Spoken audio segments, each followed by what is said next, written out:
Viens no galvenajiem iemesliem, kas izraisa zobu traipu veidošanos, kas izpaužās kā tāda dzeltena plaunkuba uz zobiem, viņi varbūt gan iekšpusē, gan ārpusē, protams, ir smēķēšana. Vieglākais veids, kā no tā tikt vaļā, ir, protams, atmest smēķēšanu, bet vēl, ko jūs varat darīt, ir izmantot kādu no baltinošajām zopastām, jo viņas ir nedaudz abrazīvas un viņas palīdz nopulēt to zobu virsmu, bet tas, protams, palīdzēs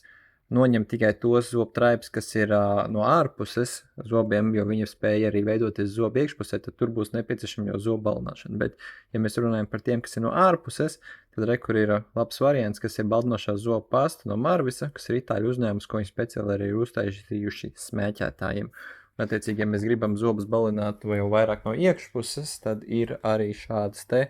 pieejamas zobu plāksnītes, un ir arī šādi te zobu gēli pieejami. Nu, vai, protams, pēc tam nākamais līmenis jau ir doties uz zobārstniecības kabinetu, kur jums veiks profesionālu zobu tīrīšanu ar kādu no balinošiem gēliem.